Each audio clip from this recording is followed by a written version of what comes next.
everybody. It's Allie, and welcome to our Y&R Chat for Sunday, November 3rd, 2024. Halloween has come to Genoa City, and it has left Genoa City, and I loved it. I have to say, I really appreciated Halloween this week. It wasn't, the lavish costume balls of the past. Like, it wasn't big. It was actually just very simple, but it was there, it was present, and it was well done, and I appreciated it. Actually, instead of having adult costumes this year, we had the kids in costumes, which I really think, honestly, is more realistic. And it really worked out since we actually have kids on the show in town this year. This was fun. It was just fun. I'm kind of curious to know who everybody's favorite costume was. Like, who had the best costume? I think we should get some conversation going on around that this week. Let's just have an informal poll. And you guys let me know at yrchat.com who you think had the best costume. I have to say my vote goes to Johnny Rotten. Oh my gosh, the actor who plays Johnny is so good. He is just like alive in this role, and I just really wish we could see him more often. He needs his own story. Or even, just seeing him occasionally just coming into the scene. He just sweeps into the scene, makes it fun, and sweeps out. So I really enjoyed him and his costume. I thought it was kind of cliche to see Connor as a doctor. I mean, there's a part of me that was just watching it thinking, okay, maybe it's time to give Connor some personality traits beyond his OCD or sports. Those are the only things we know about Connor. He's on the show all the time. We've known him forever. All we know is that he likes soccer and he has OCD. I feel like we need to give him a personality, right? I don't know. But I thought that Dom and Arya were cute little cuties. Arya was a princess, and I'm not sure who Dom was supposed to be. Can somebody fill me in on that? I'm just not sure. I mean, he was a very dapper little dude. I just don't know what the costume was. That's kind of one of the things that is tricky about kids' costumes these days. It's like half of them I don't know. I saw many kids this Halloween, and I'm like, I don't know what that is. I don't know what that is. I don't know what that is either. Like, I need classic, please. I'm old. I don't know what the latest video games and TV shows are. Give me Harrison Locke Abbott, whatever his last name is. Give me Harrison in a ghost costume. I know what that is. Nailed it. Harrison nailed it with the classic ghost. And I think it really works because soap kids are ghosts. Half the time they just disappear right out of the scene. I think that really worked out well. I also think that Chancellor Park worked out really well. It was so beautiful. It was fall decorated. I mean, I could practically smell the fresh fall air, the scent of leaves and apples in the air. And even though we didn't get a fall festival, we didn't see the fall festival, there were those signs in the background telling you which way it was. And I thought that was a really nice touch. Like, I don't need everything to be elaborate. The illusion was there, and I really appreciated that. But I'll save the best for last, because the queen of Halloween this year, hands down, was Heather. Dressed as a zombie. Zombie Heather! Haunting Sharon where she can never escape from, inside her own head.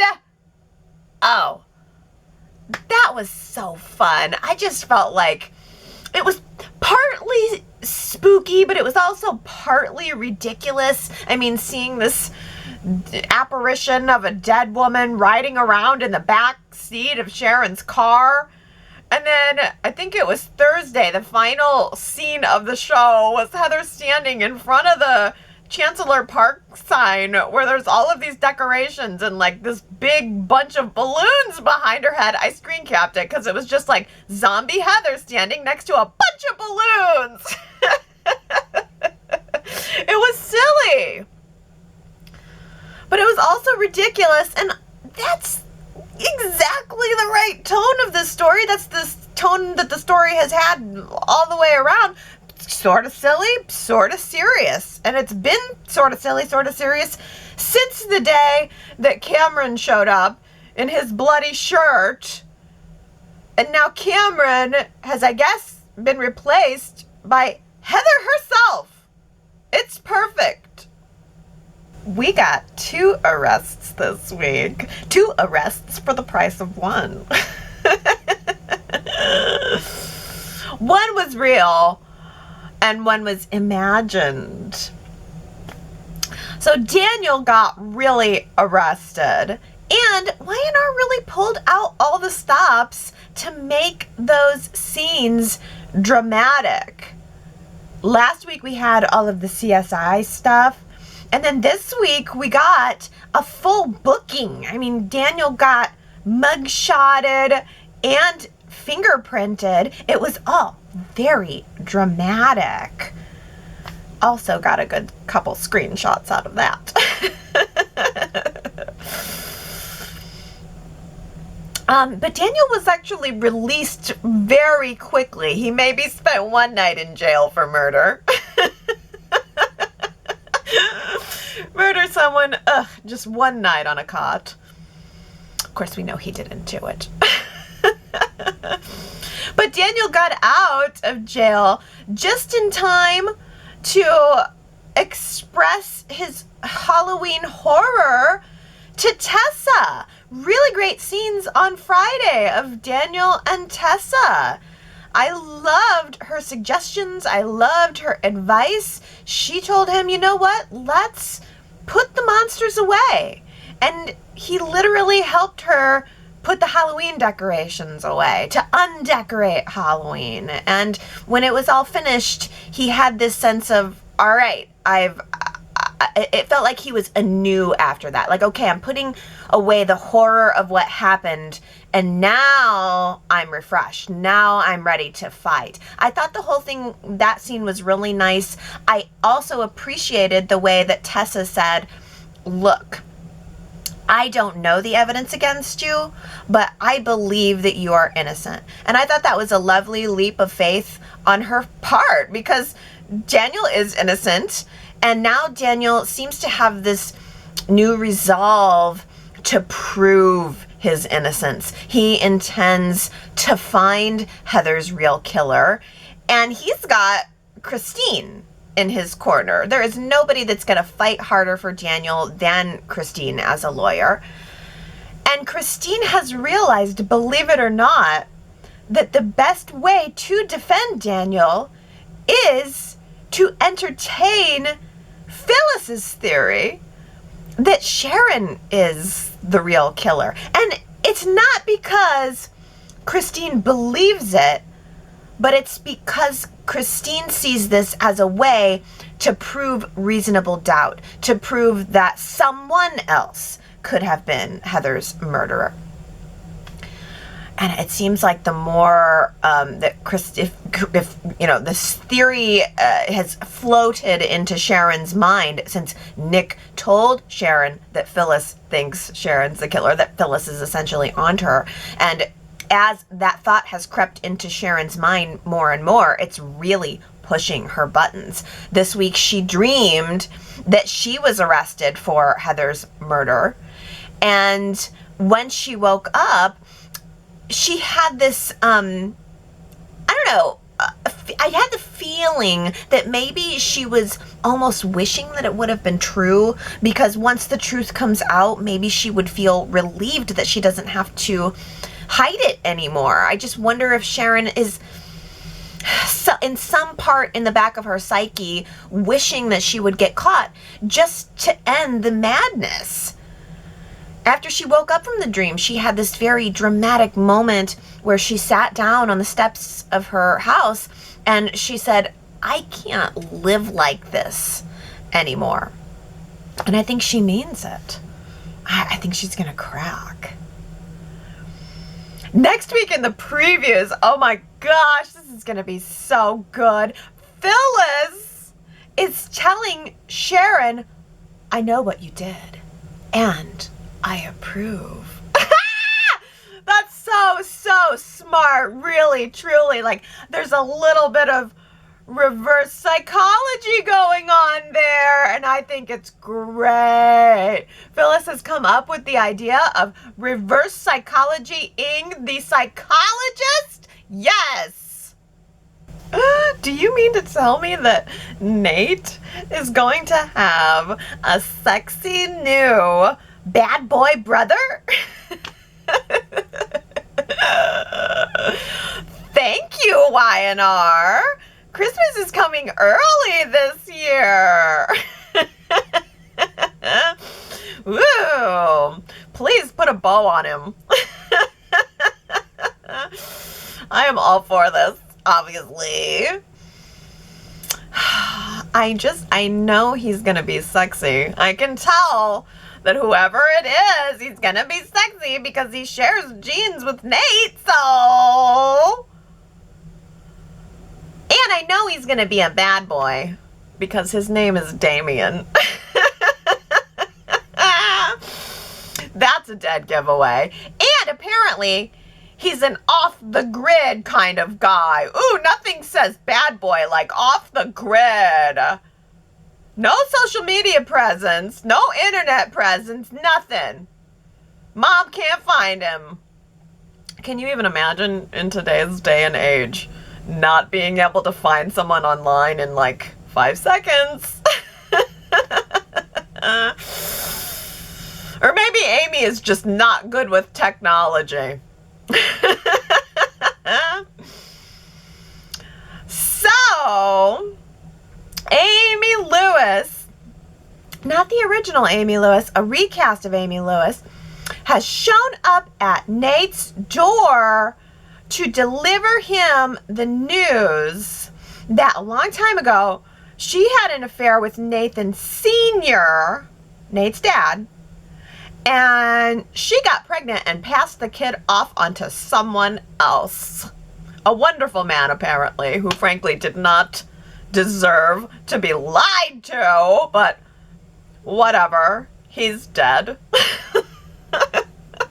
He's dead, and now she's dying, and she needs Nate to find his sexy, wayward older brother. Older brother. Ooh, the pairings. What will it be? Who will it be? Sexy, wayward older brother. Please bring him home. She wants that so that she can, like, you know, she's got to dump this information on him before she dies to let him know that, you know, not only is she dying, but the father, this is really, really nice of her. Not only is she dying, but the father who you thought was your father is not really your father, and you, but it's okay because you have this bonus brother. New bro. I actually really loved Audra's perspective on this whole thing when he brought her up to speed, because Audra said, well, don't you think maybe this whole thing could be a scam? And Nate was like, you know, now that I think about it, I did offer to cure her cancer, and she was like, no thanks.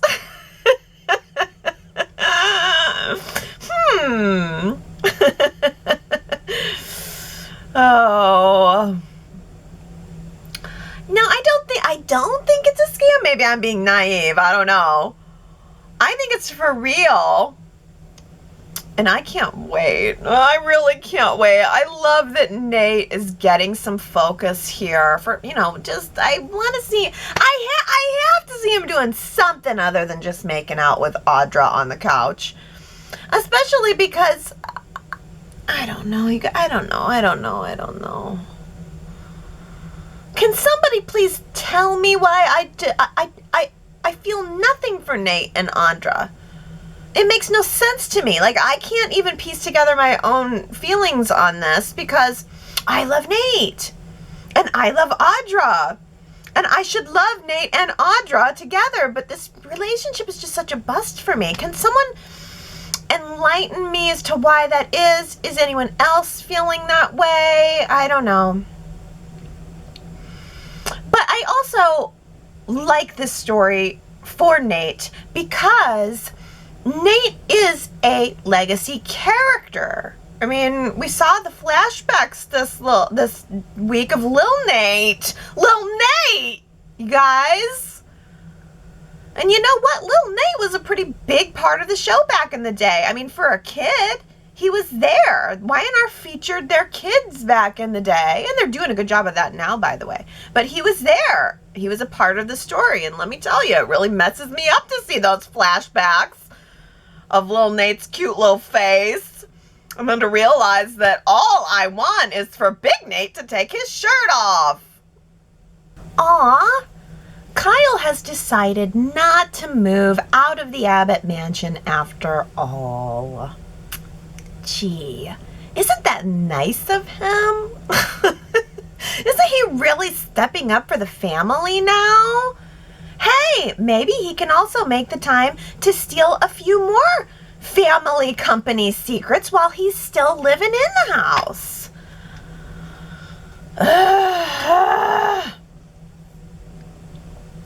Victoria spent Friday warning Claire to not take Nikki's job because of the drama all around Victor. I felt like Victoria needed to spend the time warning Claire that Kyle can't be trusted.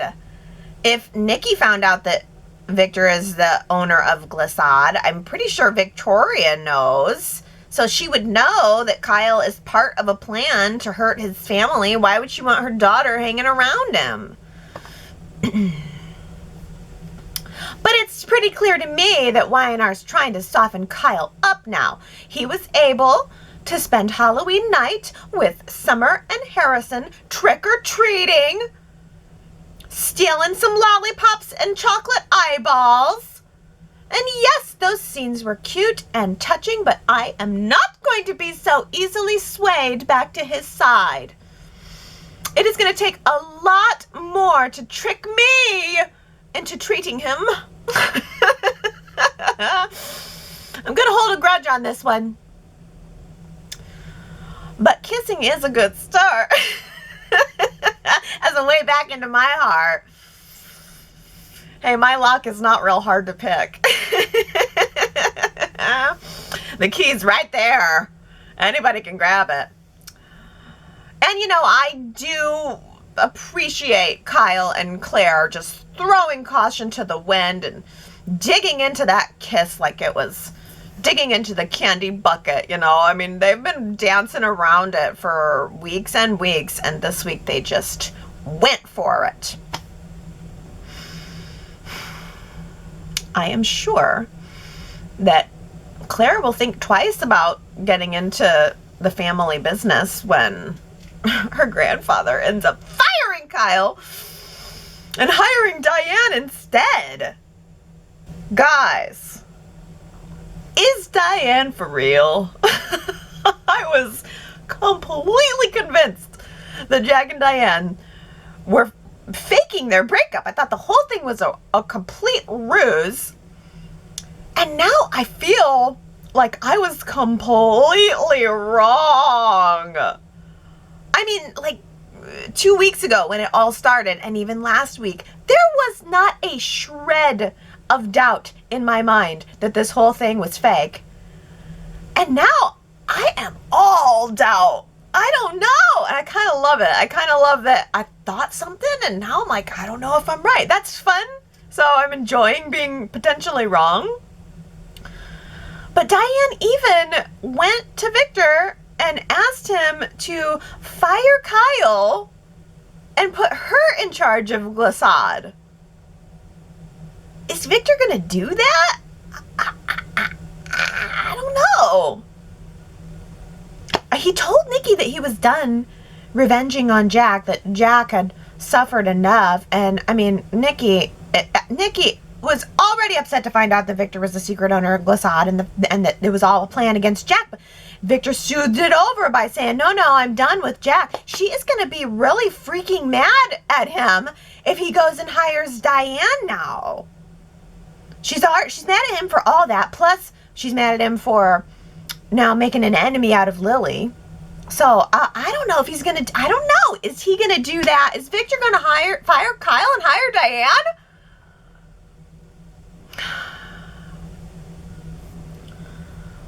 But, like, the thing is, I mean, is it all part of a plan? I don't know.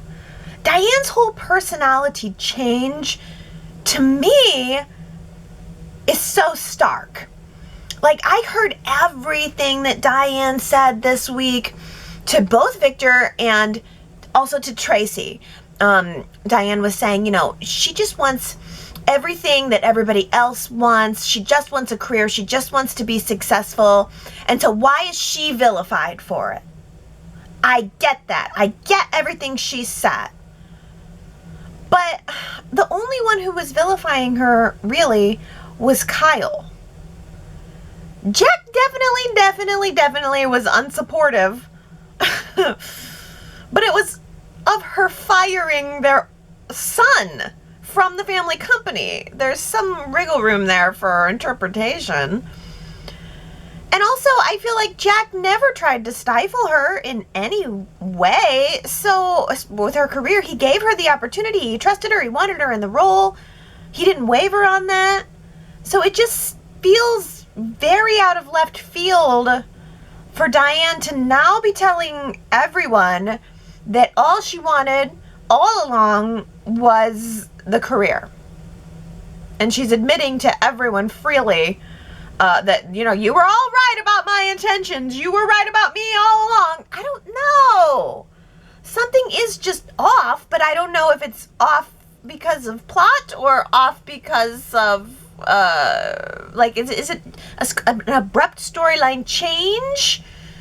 Or is this part of the plan? I don't know.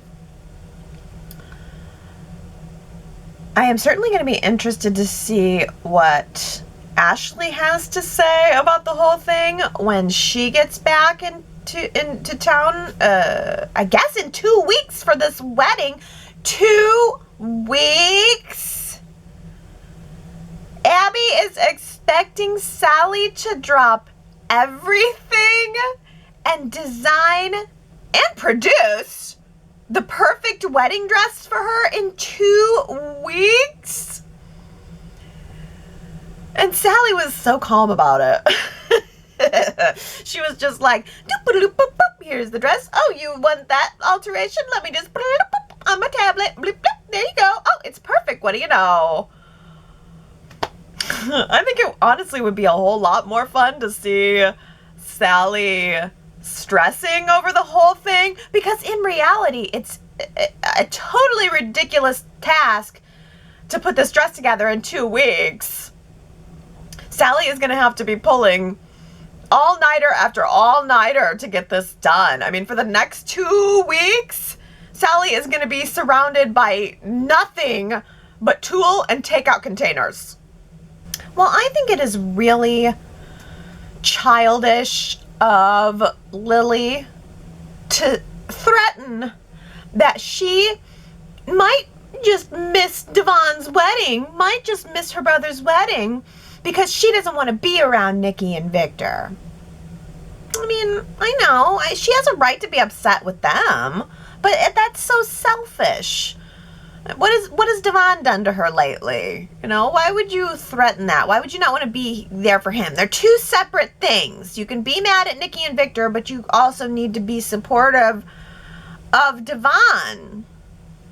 And she's mad at him too. For some reason, she's really mad at him for suggesting that she just come to work for the company that has her last name on the door. And I get that she would not have ultimate control at Winters. Devon's the head hunter, but she wouldn't have ultimate control at Abbott Chancellor either, because Jill's the owner and she's always going to be beholden. So I would almost think that Lily would be inclined to choose family. Isn't family supposed to be the most important thing to these people? I don't know. Lily's so different. She's really gotten an ego. One CEO job and she's really gotten an ego. And I think she needs to put that ego aside, go to Devon's wedding, and I think she will. I really do. I think this is most likely just creating a little bit of extra anticipation around the event. Will Lily show up for her brother or won't she? And, I'll be all mad at the idea that she's not, and then I'll cry when she does show up. So that's fun. That's good. Honestly, that's good. And by the way, I was really touched when Devon asked Nate to be his best man. That was really surprising to me, because Nate and Devon have been through so much. Devon was so mad at Nate for so long. And lately they've just been best buds. And so this week it culminated in them becoming best mans. Best mans. Best men. But I like best mans better. Well, I guess beyond that, I have to say, I'm just kind of totally uninterested in the battle for Abbott Chancellor. Does anybody else feel that way? I feel like the whole thing has just been stretched out for too long, with no action, really. I think that Jill needs to get off of these video calls, and she needs to get back into Genoa City and have a confrontation with Victor. That's where the drama needs to be. That's where the action is going to be, because in Victor's head, he's already taken over Jill's company and he's restaffed it.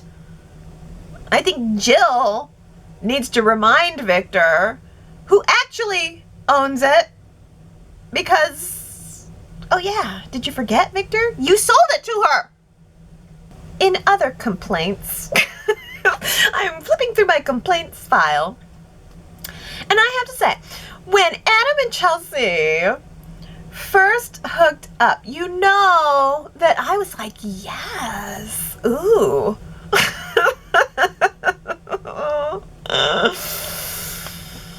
These two do belong together. This needs to happen. But now it's just fizzled for me. Sally had the revelation this week that maybe Adam and Chelsea's affair happened for a reason, that it happened for the greater good, so that Adam and Chelsea could reunite their family and help get Connor back on track, and that has worked. Connor's doing great. Okay, that's great, but it's also boring. Let's be real. Family stability in soaps is boring, We need drama. We need action. We need some emotional grit. And Adam and Chelsea just quietly falling back together isn't that. Plus, the other thing is, I feel like Adam and Chelsea just settling into family bliss, it takes two very exciting characters, potentially exciting characters, and it locks them down, and it's making me not want this reunion. I'd rather see Adam and Chelsea being a little wild. This week, Chelsea did make a comment that her Halloween costume party days were behind her. And, Adam and Chelsea are mom and dad now. And I get that. We all have to grow up sometime.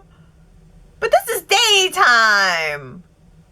Can't somebody spike the punch?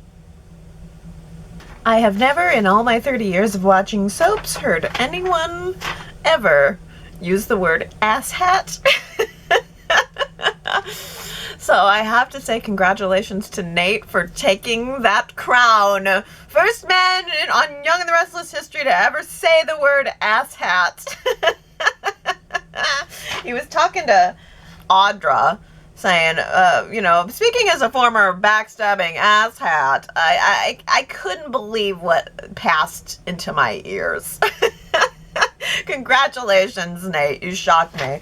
And congratulations to Ron, Wonderful Wendy, Paris, Justin, Diana, Brent, Dolores, Henry, Lara, Daisy, Tony, Tanya, and Sue W. I guess everybody noticed that.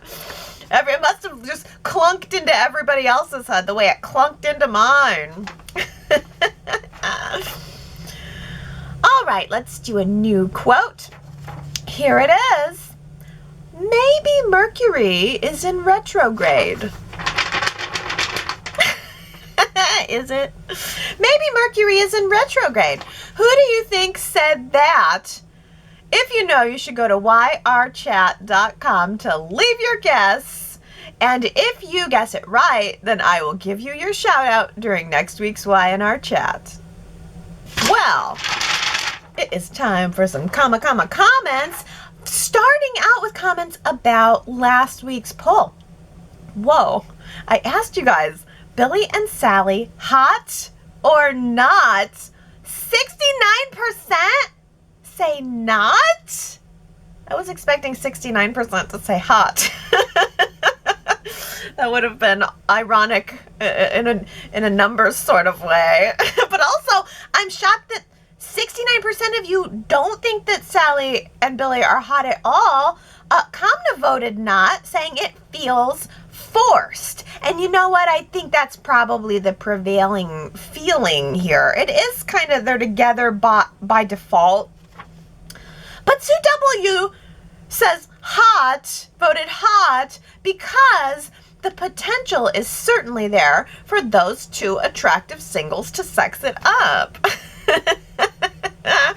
You really know how to boil things down to their essence, Sue W. Yes, I'm pretty sure I voted hot. Maybe I voted not. Crap, I don't remember. It's been a whole week. But I think it feels forced, but it also is hot. No, I think I did find it hot, and I did vote hot, because I thought that when they had their kiss at the door, I was like, you know what? Yeah. But Henry says my vote is not. Billy and Sally, in my opinion, are just void of chemistry. Plus, any involvement with each other comes across as simply revenge for being betrayed by Adam and Chelsea. Heck, I'd put Phyllis out there for Billy, but alas, he also slept with her daughter, Summer. I keep thinking about how Nate's brother's gonna fit into any of this. Like, could he be a potential hookup in here with Sally or something like that? I don't know. Marianne V says, I think Sally and Adam were a perfect match until he lied to her face over and over, and now it seems that he wants to be with Chelsea again. Why shouldn't Sally be with Billy? They both got screwed over by Adam and Chelsea. It might not last long, but no couple does on soaps. Yeah, that's true. Even if it's just a blip, probably could have some fun for a little while. I think Sally would be a really good mate for Daniel. Those two seem like they could have some sparks. Now, who would Billy be with? I like Henry's idea that he could get back with Phyllis. I thought they made a pretty good team, and they're working together at Abbott Chancellor, so I think that's a possibility. Oh, Sue W says, I'm still open to the one-day development that Sally Spectra, in all her gloriously red hair fabulousness, but probably not natural, will be revealed as Phyllis's long-lost daughter. I love this. It makes such sense if Sally was revealed to be Phyllis's daughter, because they both have red hair. And they're both fiery. That would make Sally and Summer become sisters, but that would totally blow my thought that Sally and Daniel would make a good hookup. Well, Connie says, I knew it. I feel vindicated in my previous post that no bride would relinquish complete wedding planning to her father. Abby has now picked out the cake and her dress, although she could have given Sally more time to design it. Yes. And Steven says, Sally's expertise is exactly what Abby needs to create the perfect wedding gown after the stunning failure of the Parisian designers. How badly did these Parisian designers have to screw up Abby's dress in order to make her hustle together a new one in just 2 weeks? You know, I'm thinking that the Abby Devon wedding is going to coincide with the 13,000th episode of Y&R. I had no idea that that's coming up, but apparently that's a thing. 13,000 episodes. I feel like the wedding is going to be the culmination of that. And, you guys, speaking of Victor and his surprises, the preview for next week, we saw Victor seeming to walk Nikki into a room and surprising her with something that has just absolutely knocked her socks off. A grand Victor Newman gesture for Nikki. Now, I did not mean to come upon this information, but I found out what it was.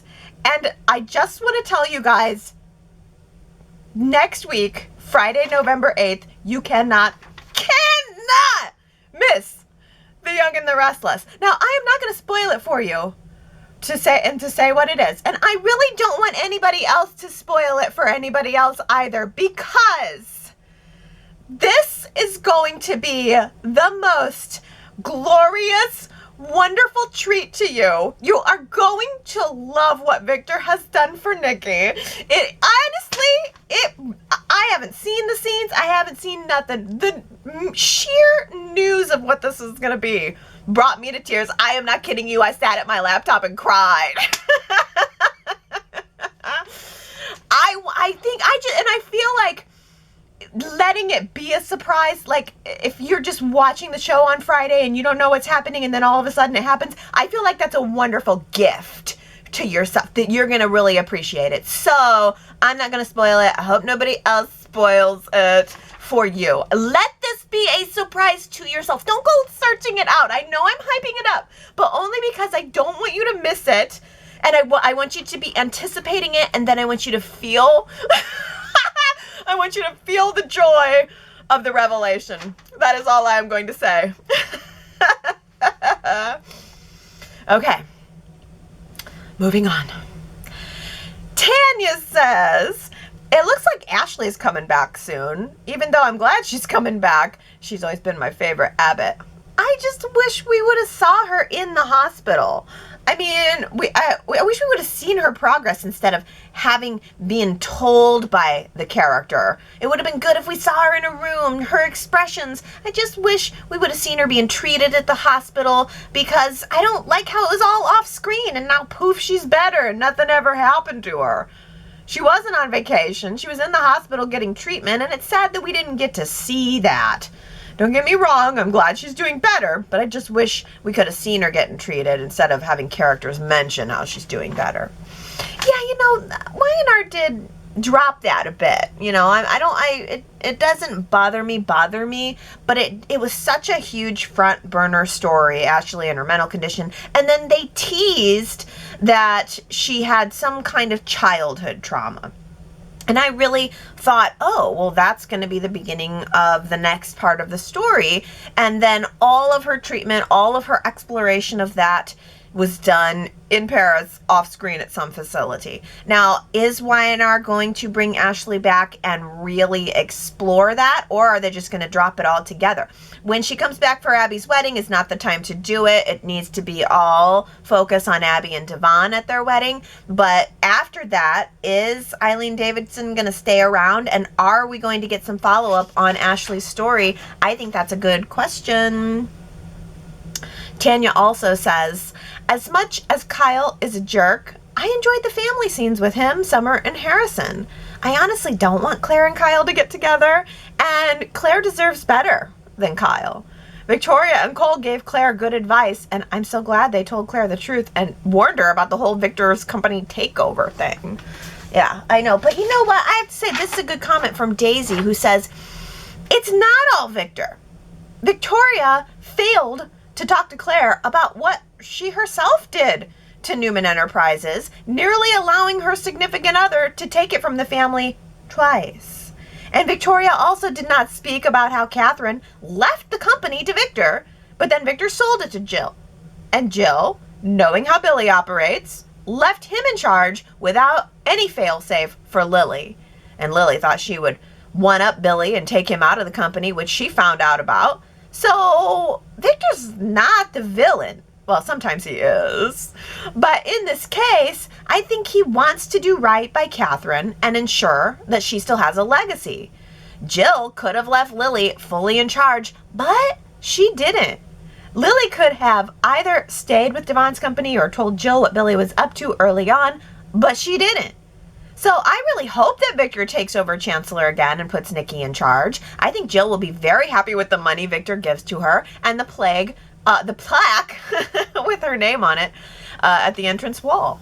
Yeah, you know, I mean, you're probably right. I think we need to get the company out of Jill's hands because she's not on the show full time. And that's my only reason for saying that, is I just feel like whoever owns it really needs to be a player on the show. But I especially like your point, that Daisy, that Jill could have put some kind of failsafe in there for Lily. Jill could have protected Lily if Lily was so important to her, and she didn't do that.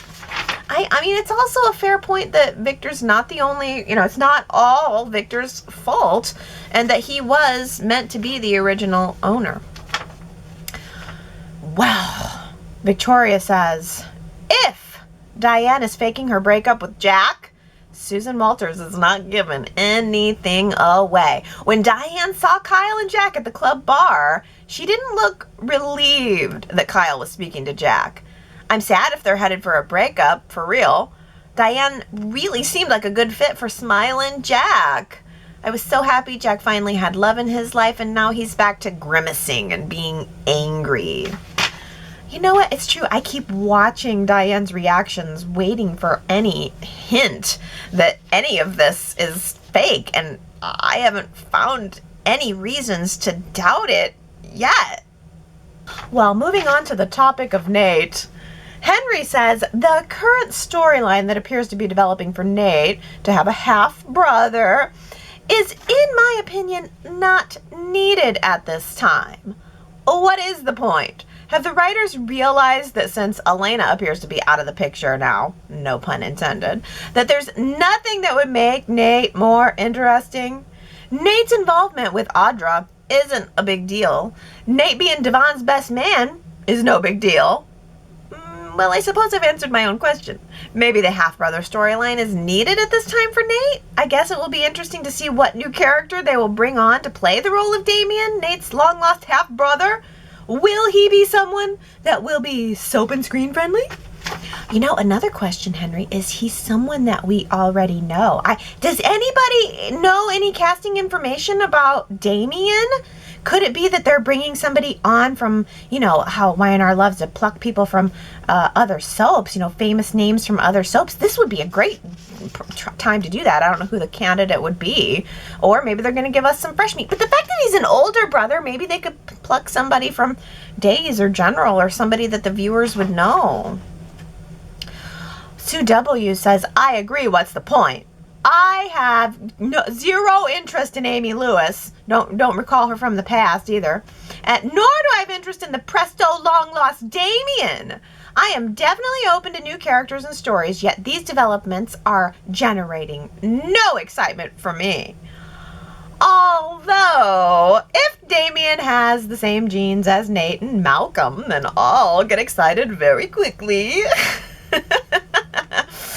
Are Nate and Malcolm related? No, Nate and Malcolm are not blood related. So Nate's father is Nathan Hastings Jr., his mother is Olivia, and Malcolm was his stepfather. So after Nathan Sr. died, Olivia married Malcolm, and Malcolm took little Nate on as his own, and they had a very, very special relationship. So Malcolm is Nate's stepfather, not a blood relation, but who cares? Yeah, I'm curious to know. I do want to know what's going to happen with Damien, who he's going to be. By the way, we saw the flashbacks of Nathan Sr., and Nate goes, he was a good man taken too soon.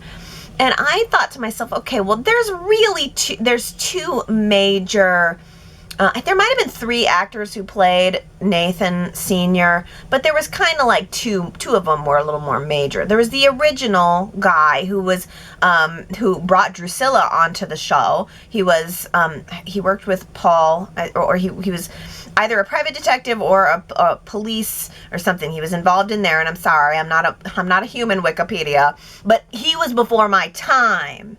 My time was with the guy that we saw in the flashback who had the white streak in his hair, and he was not such a great guy. I mean, I'm pretty sure that those scenes that were plucked were from when he actually kidnapped Lil Nate. And, and I don't know even why he did it, but I remembered it was so desperate and so weird, and I think I can't remember how he ended up dying. Darn, I should have looked this up before talking about it, but he was not a great guy at the end. I think the early versions of Nathan Sr., people liked, and it was kind of different, and then this other guy took over the role, and he came off as a little more scuzzy to me. My memories of Nathan Sr. are not positive. I could be wrong, but I also kind of remember, didn't he sleep with Keisha, who had AIDS, and then he didn't tell Olivia about it? I feel like there was some kind of I think he slept with a woman who had AIDS, and then was worried that he had AIDS and had given it to Olivia. There was a whole storyline about that. And I remember just thinking that he was not a good guy, and then he kidnapped Nate, and then, I don't know, did he get shot, or I can't remember how he died, but he wasn't a hero. It wasn't a good man gone too soon, not at the end. He definitely slipped more into villain light by the end. But anyway, nevertheless, let's put a poll on this. I want to know if you guys are excited about Nate's half-brother, his sexy, wayward older brother coming onto the show. Does this initially excite you? YRChat.com is where you can place your vote on that. And let's switch topics. Lara says, I'm a little disappointed in Lily. Even though she has hurt feelings about Daniel, they've been friends for a really long time. She would be an ideal person to offer moral support to Daniel and Lucy. I wish she would step up. Yeah, Lara, I feel kind of disappointed in Lily all the way around, but this is a good point. I think we need to see some kind of interaction between Lily and Daniel now that he's gone through all this. She should certainly at least be aware of it and want to have some kind of contact with him over it. Ooh, but Diana says, I predict some drama ready to shake up Mariah and Tessa's marriage. It appears to me that we are headed for a romance starting to develop between Tessa and Daniel. I like this idea. This feels unexpected and will spice things up for Tessa and Mariah. I feel like initially Y&R had planned for Aria's hearing issue to be the drama for Tessa and Mariah, but didn't end up following through with that story. This romance will also add to Sharon's hate for Daniel. Imagine how upset Sharon would be if she found out that Daniel was the reason for Mariah and Tessa's marriage troubles, or if Daniel and Tessa have an affair. Sharon would never forgive Daniel, as she would blame him for destroying her family more than once. It's possible that Daniel could be found not guilty of Heather's murder, putting a damper on Sharon's plans to have him framed. Sharon may then vow to get closure on her revenge plot against Daniel and possibly try to murder him. Sharon would be found not guilty due to temporary insanity and be put in Fairview, but I definitely look forward to a Tessa and Daniel storyline. Yeah, I mean, when it could have been someone like Lily to comfort Daniel and maybe give her character a little warmth, Y&R went with that connection again between Tessa and Daniel, and they did get rid of Heather, and this is like, maybe the third, fourth time that Daniel and Tessa have had some scenes alone together. So I think it's definitely possible that we could be seeing a little bit of something developing between Tessa and Daniel. Ooh, Sharon will be so mad. Daniel ruining her family twice. That's a really good comparison. And I thought that Mariah and Daniel, were they friends? Were they ever really friends? I can't remember. Victoria says Mariah looked beautiful in her russet brown suede jacket. And Tessa is always stunning. It's so good to see these two together on my screen. Mariah looks great in fall colors. And did you see Tessa's jean duster? Oh, I was dying at that duster. I couldn't believe it. I was like, I don't know what year this is right now. Are we back in the 80s with that floor-length jean duster? I loved it. Speaking of fashion, Michelle says, Heather, I love what you did with your hair. Yes. Apparently, it's dark. It was darker, right? They definitely went with, like, she looked like, do you remember the movie The Ring? I didn't see the movie, but it became kind of a cultural thing where that late girl with the long dark hair came out of the screen or whatever. That's what she looked like. She looked like the girl from The Ring. Robin says, loved the Heather haunting. They did a great job in making her look scary. When Heather was in the back seat, I would think that Sharon would go completely bonkers. Where is Alan, by the way? Hidden in Tracy's bedroom. He will diagnose Sharon as mentally insane, and after she's found not to have committed first-degree murder, or, if there's another murderer, then she'll be on the same line of cuckoo treatment as Claire. Sharon soon will be back to making those pastries at Crimson Lights.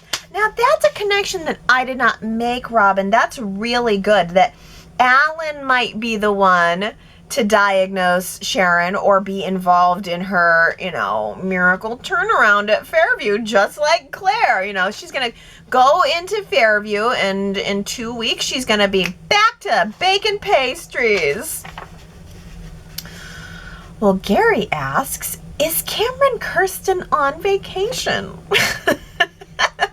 And I think that's a very good question, Gary, because I am now imagining Cameron Kirsten on a hammock between two palm trees in his bloody shirt with like a fruity coconut drink with an umbrella and a straw, and he's just hammocking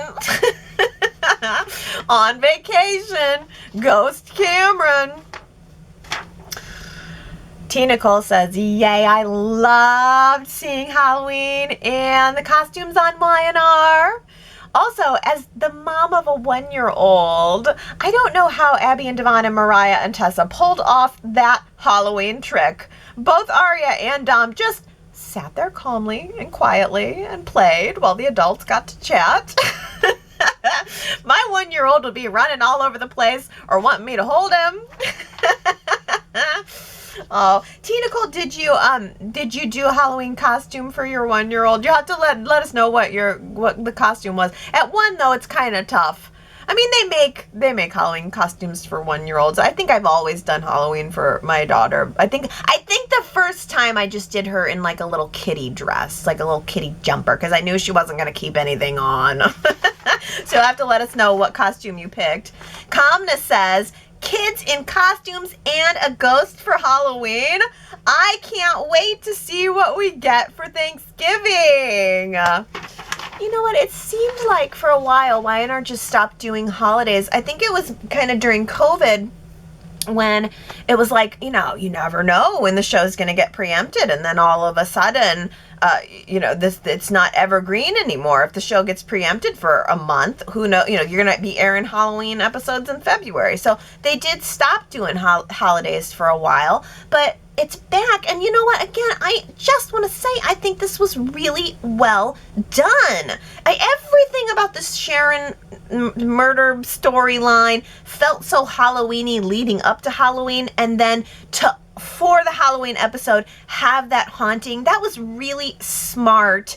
But even taking away how well that lined up with the Halloween holiday, just the decorations at Crimson Lights, the decorations at Chancellor Park, the illusion of the carnival, everything about creating that little bit of Halloween spirit in such a simple way. It was really well done, Y&R, really well done. Having the kids in costumes. That way, we don't have to make a big party. We can keep going with our script. It's just the kids getting trotted in here and there for that little taste of Halloween. We had that taste of Halloween, and I really appreciated it.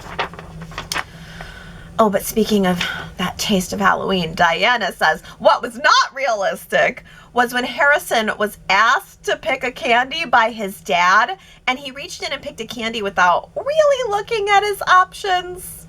As a kid, you always got home and you dumped out all the candies onto the table or the floor to see what you got. You don't just reach in and pick out anything. I always liked when I got a bag of chips, as they're better than some of the other rock hard candies that you got. Chocolate bars are great too. Overall, Y&R did a good job with Halloween this year. You know, I did like that moment too, because Harrison, you're right, he just went for like the first thing that came out of the bucket, but it also happened to be the biggest thing in the bucket. That was cute. But yeah, I took my daughter trick-or-treating, and she that was what we did. The second we got home, it's like you dump it out and you just like comb through it. And I liked your comment there too about Diana about liking the chips. It's like, I'm just gonna rant about Halloween candy for a minute, but like now they also people give out little toys, and I think that's really cute too, so that it's not all candy. Like, here's a thing of bubbles, or the bubbles that you blow, or here's a little puzzle that you can put together, or here's a fake spider. I think I actually really like the little toys and the offbeat things that people put in the buckets too, in addition to, of course, the chocolate. Yeah. Hey, why don't we real quickly, if you have a spare second this week, in the spirit of Halloween, I know it's past, but why don't you tell me what your favorite Halloween candy is? And bonus points if you let me know what your least favorite Halloween candy is, because of course my daughter came home and she was like immediately like tossing the Smarties away. She tossed the Smarties in the trash. I felt guilty. I'm like, I hate wasting this candy, but I don't want Smarties either. So this week, if you have a sec, tells me what your favorite is, tells me what your least favorite is, yrchat.com. Let me tell you what my least favorite is. I am really annoyed by this, and I can't believe nobody else has mentioned it. Is anybody else watching on Paramount Plus? And have you been having editing issues, clear editing issues on Paramount Plus? Somebody has got to speak out. I cannot be the only one who is seeing this.